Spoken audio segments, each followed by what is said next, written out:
नमस्कार दोस्तों, राम राम। मैं विनेश सिंह गोरा, आपका अपना YouTube चैनल अकेला तू पहल कर पर आप सभी युवा नौजवान साथियों का स्वागत करता हूं। और आज का जो अपना टॉपिक रहेगा वो टॉपिक राजस्थान की लोक देवियों से संबंधित ही रहेगा। लेकिन अभी जो वर्तमान में एक बेरोजगार जो युवा हैं उनके लिए भी एक मुहिम चलाई जा रही है। इनके अंदर जो कोचिंग संस्थाओं से जो कोचिंग संस्थाओं के जो टीचर हैं वो भी जो स्टूडेंट्स हैं उनको सपोर्ट कर रहे हैं। तो मैं भी ये चाहता हूँ कि ये जो बेरोजगार हैं जो सेंटर में जो भर्ती आई हुई है उनका फॉर्म भरवा लिया, एग्जाम डेट नहीं आती है और कहने का मतलब ये हो गया कि एक भर्ती को मतलब पंचवर्षीय योजना सी लग गई है। तो मैं आपको सीधे सीधे शब्दों में यही कहना चाहूँगा कि जो युवा साथी हैं जो बेरोजगार युवा साथी हैं वो इस मुहिम में अपना योगदान अवश्य दें ताकि सरकार तक हमारी आवाज़ पहुंच सके। इसके बाद में हम अपने टॉपिक पे आते हैं। अपना जो टॉपिक है वो राजस्थान की लोक देवियां हैं। कौन सा है? राजस्थान की लोक देवियां। तो राजस्थान की जो लोक देवियां हैं उनमें आज हम राजस्थान की लोक देवियां, तो आज हम नारायणी माता के बारे में बात करेंगे। किसके बारे में? नारायणी माता। ठीक है। ये जो नारायणी माता थी दोस्तों, ये जो नारायणी माता थी इनका जो जन्म हुआ इनका जन्म जो हुआ था वो मोरारगढ़ मोरागढ़ जिसको बोलते हैं या मोरारगढ़ जिसको बोलते हैं, जयपुर में हुआ था भाई। इनके जो पिताजी थे दोस्तों पिताजी का नाम जो था वो विजय राम सेन था। क्या था दोस्तों? विजय राम सेन था।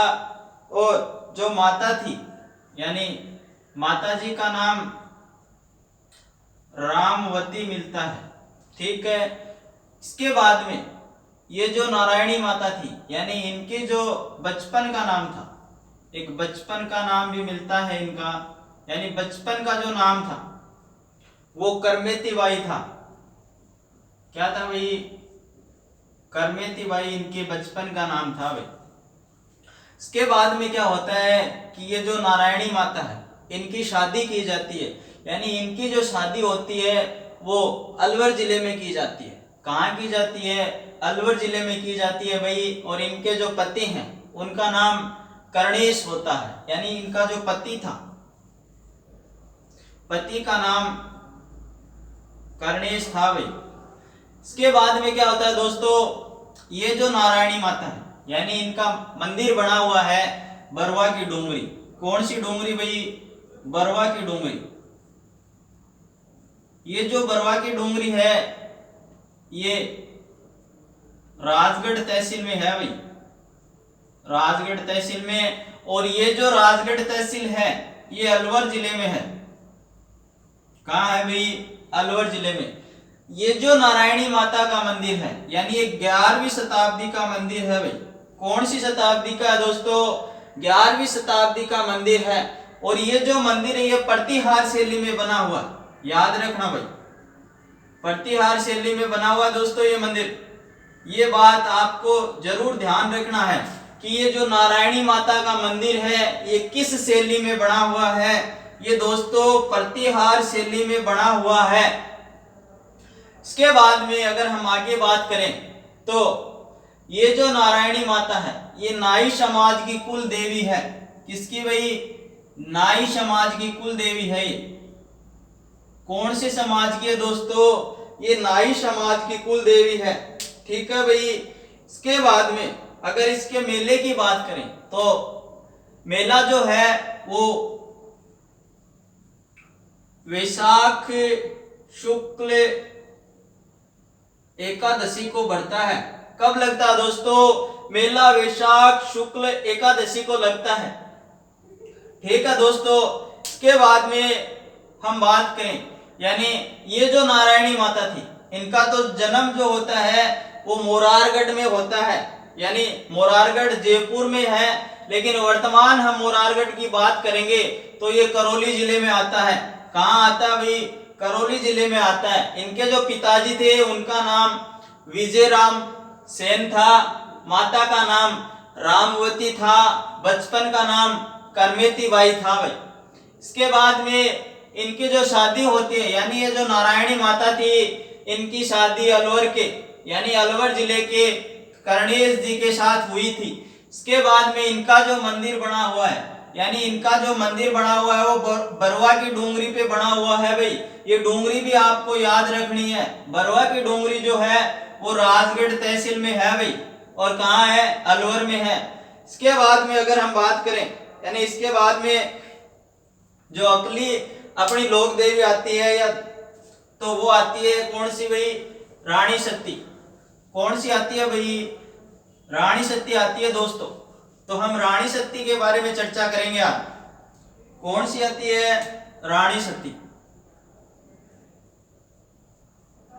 ठीक है दोस्तों, कौन सी आती है? रानी सती। ये जो रानी सती थी, यानी ये जो अग्रवाल समाज है, कौन सा समाज दोस्तों? अग्रवाल समाज। ये अग्रवाल समाज की कुल देवी है। कौन से समाज की है दोस्तों? अग्रवाल समाज की कुल देवी है। ठीक है, ये जो रानी सती थी, यानी इस जो रानी सती का यानी बचपन का जो नाम मिलता है, यानी बचपन का जो नाम मिलता है वो नारायणी बाई मिलता है। क्या मिलता है भाई? नारायणी बाई मिलता है दोस्तों। यानी ये जो रानी सती थी, ये रानी सती अग्रवाल समाज की कुल देवी है, और बचपन का जो नाम, यानी बचपन का नाम नारायणी बाई था भाई। इसके बाद में 1562 में क्या होता है? यानी 1562 में, यानी नारायणी बाई या रानी सती जिनको हम बोलते हैं, इनके पति जो थे तन धनदास, यानी तन धनदास जो थे, हिसार के जो नवाब सैनिक थे, उनके साथ ये लड़ते हुए वीर गति को प्राप्त हो गए थे। और ये जो स्वयं रानी सती थी, यानी रानी सती ने भी इनके साथ युद्ध किया था भाई, और युद्ध करते हुए युद्ध में इनकी भी मृत्यु हो गई थी भाई। इसके बाद में इनकी ये जो रानी सती है, यानी इनके परिवार की कुल 13 महिलाएं सती हुई थी भाई।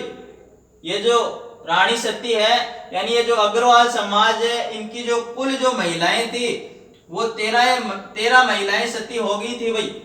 इसके बाद में रानी सती को दादी जी के नाम से भी जानते हैं। ये दादी जी नाम याद रखना भाई।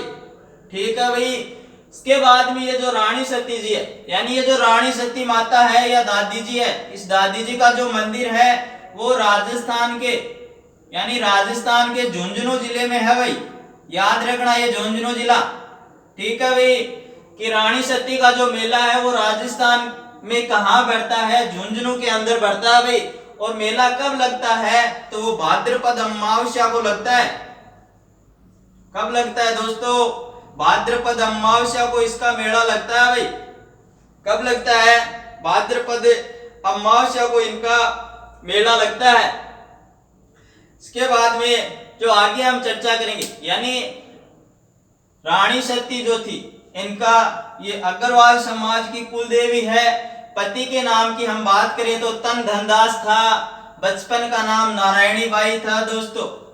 का जो मंदिर है वो राजस्थान के झुंझुनू जिले में बना हुआ है, और मेला भाद्रपद अमावस्या को लगता है। उपनाम जो मिलता है वो दादी जी मिलता है। रानी सती को दादी जी के उपनाम से पुकारा जाता है दोस्तों। इसके बाद में अगर आगे हम बात करेंगे तो आगे जो अपना लोक देवी आती है वो आती है केला देवी। कौन सी भाई? केला देवी आएगी। कौन सी आती है दोस्तों? केला देवी। ठीक है, ये जो केला देवी है, यानी ये जो केला देवी है ये यादव, कौन सा राजवंश भाई? यादव राजवंश की कुल देवी है। कौन से राजवंश की कुल देवी है दोस्तों? ये यादव राजवंश की कुल देवी है, याद रखना ये, ठीक है। इसके बाद में ये जो केला देवी है, यानी इनकी जो पूजा होती है, इनकी पूजा जो होती है वो दुर्गा के रूप में होती है। किसके रूप में होती है दोस्तों? दुर्गा के रूप में केला देवी की पूजा की जाती है। इसके बाद में क्या होता है, यानी ये जो केला देवी है, यानी इनका जो मंदिर है वो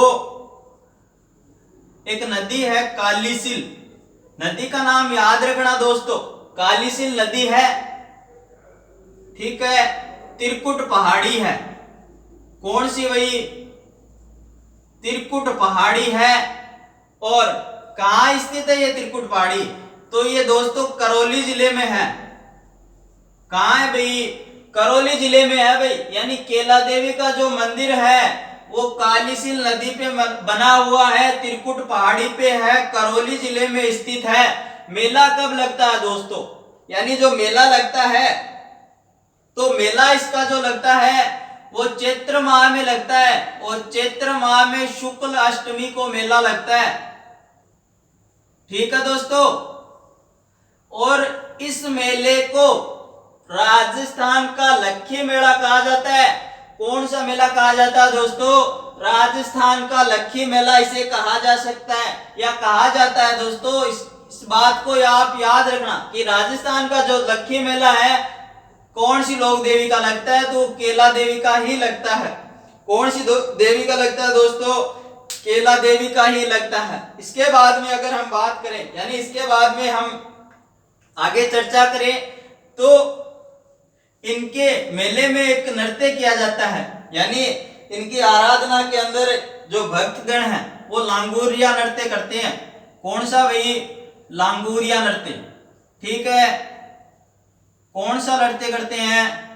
लांगुरिया नृत्य करते हैं दोस्तों। कौन सा? लांगुरिया। इस लांगुरिया को एक शब्द और भी बोला जाता है। कौन सा दोस्तों? घुटमन नृत्य, यानी लांगुरिया बोलो या घुटमन नृत्य बोलो। और ये जो केला देवी है, इस केला देवी को अंजनी माता का अवतार माना गया है। कौन सी माता का भाई? अंजनी माता का अवतार माना गया दोस्तों, याद रखना ये बात। तो इसके बाद में, यानी ये जो केला देवी थी, इस केला देवी का जो मंदिर बना हुआ है कालीसिल नदी पर, त्रिकुट पहाड़ी पर, करौली के अंदर, इसका जो निर्माण करवाया था वो गोपाल सिंह ने करवाया था भाई, ये याद रखना दोस्तों आप। किसने करवाया था दोस्तों? ये गोपाल सिंह ने करवाया था। यानी ये जो केला देवी है, केला देवी जो थी ये यादव राजवंश की कुल देवी थी। और ये जो यादव राजवंश की कुल देवी थी, इसका जो मंदिर था, यानी करौली जिले में इसका जो मंदिर बना हुआ है वो कालीसिल नदी पर त्रिकुट पहाड़ी में बना हुआ है दोस्तों। इसके बाद में इसका जो मंदिर है, यानी ये जो मंदिर है करौली जिले में, यहाँ पर इसका जो मेला लगता है इसे राजस्थान का लक्खी मेला कहा जाता है। और इसका जो मेला है, यानी ये जो मेला है ये चैत्र शुक्ल अष्टमी को लगता है। इसके जो इनका जो मेला है, यानी इनके मेले में भक्तजन जो होते हैं वो एक नृत्य करते हैं, लांगुरिया नृत्य। कौन सा नृत्य करते हैं दोस्तों? लांगुरिया नृत्य करते हैं। इसके बाद में आगे हम बात करेंगे, यानी जो राजस्थान में एक लोक देवी और है, इनके बारे में हम चर्चा करेंगे, तो वह है सचिया माता। कौन सी है दोस्तों? सचिया माता। क्या नाम है दोस्तों? सचिया माता नाम है। तो ये जो है ये ओस वालों की कुल देवी है। किसकी कुल देवी है? ओस वालों की कुल देवी है। याद रखना दोस्तों इस बात को। कौन किसकी कुल देवी है? ये ओस वालों की कुल देवी है। और सचिया माता का जो मंदिर है वो जोधपुर में है भाई। और इसका जो निर्माण करवाया था वो उपुल देव ने करवाया था। किसने करवाया था? उपुल देव ने इस मंदिर का निर्माण करवाया था भाई, याद रखना ये बात। इसके बाद में जो होता है, ये जो सचिया माता है, यानी इनकी जो मूर्ति होती है, यानी इनकी जो मूर्ति है वो क्या है, यानी आदि मूर्ति तो जमीन के अंदर, ठीक है, और आदि जो मूर्ति होती है वो जमीन के बाहर है भाई। कहां दोस्तों? जमीन के बाहर है। कहने का मतलब ये हो गया कि ये जो सच्याय माता है ये ओसवालों की कुल देवी है। जोधपुर में इसका मंदिर बना हुआ है, उपुल देव ने इसका निर्माण करवाया था। इसके बाद में इसको जो है क्या कहा जाता है, तो सांप्रदायिक या सांप्रदायिक सद्भावना वाली, सांप्रदायिक सद्भावना वाली देवी कहा जाता है। इस लाइन को आप मोस्ट इंपोर्टेंट लगा लेना भाई, एग्जाम में क्वेश्चन आ सकता है। सांप्रदायिक सद्भावना वाली देवी किसे कहा जाता है? सचिया माता को कहा जाता है दोस्तों, याद रखना इस बात को। इसके बाद में जो सचिया माता थी इनके बारे में इतनी जानकारी मिलती है तो मैं एक बार आपको फिर से रिवाइज करवा देता हूं। यानी ये जो सचिया माता है ओसवालों की कुल देवी थी। ये किसकी कुल देवी थी दोस्तों? ओसवालों की कुल देवी थी। इनका जो मंदिर है वो जोधपुर में बना हुआ है, और इस जोधपुर में जो ये मंदिर बना हुआ है इसका निर्माण उपुल देव ने करवाया था। और इनकी जो मूर्ति है वो जमीन के अंदर है, यानी आधी जमीन के अंदर है और आधी जमीन के बाहर है। तो एक जो बात आती है वो सबसे इंपॉर्टेंट बात यही आती है कि सांप्रदायिक सद्भावना वाली लोक देवी किसे कहा जाता है? दोस्तों याद रखना, सचिया माता को कहा जाता है। कौन सी माता को? सचिया माता को कहा जाता है। एक माता और आती है, उसका नाम है कुशाल माता दोस्तों। कौन सी माता? कुशाल माता। कौन सी आती है दोस्तों? कुशाल माता आती है। इनका जो मंदिर है वो बदनौर, और ये जो बदनौर है राजस्थान के भीलवाड़ा जिले में स्थित है। कहाँ स्थित है? भीलवाड़ा जिले में स्थित है। और इस मंदिर का जो निर्माण था महाराणा कुंभा ने करवाया था। किसने करवाया था भाई? महाराणा कुंभा ने। और कब करवाया था? यानी महाराणा कुंभा ने बदनौर विजय के उपलक्ष्य में। यानी ये जो कुशल माता का मंदिर है ये बदनौर भीलवाड़ा में बना हुआ है। जिस शासक ने इसका निर्माण करवाया था उनका नाम महाराणा कुंभा है भाई। और ये जो महाराणा कुंभा है इसका निर्माण क्यों करवाता है?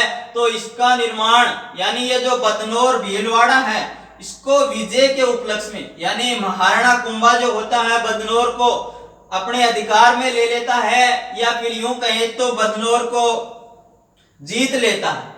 इसके बाद में यानी ये जो बदनौर है इस बदनौर विजय के रूप में ही महाराणा कुंभा ने, यानी महाराणा कुंभा ने इस कुशाल माता के मंदिर का निर्माण करवाया था दोस्तों। तो दोस्तों आज की जो अपनी क्लास थी वो यहीं तक ही रखेंगे। बाकी एक क्लास और होगी जिसमें ये जो अपनी लोक देवियों वाला टॉपिक है वो मैं पूरा करवा दूंगा। और मैं आपसे यही आशा करता हूं कि जो भावी राजस्थान पुलिस के कर्मचारी हैं, यानी जो मेरे युवा साथी हैं, छोटी बहनें हैं, बड़े भाई हैं, जो सभी राजस्थान पुलिस की तैयारी कर रहे हैं, मैं उनसे एक छोटी सी यही रिक्वेस्ट करूंगा कि आप मेरे ये जो YouTube प्लेटफॉर्म है अकेला तो पहल कर पर आप लाइक सब्सक्राइब अवश्य करवाएं, और आप भी मेरे YouTube प्लेटफॉर्म पर यानी बने रहें। मैं आपका आभारी रहूंगा। धन्यवाद। जय हिंद।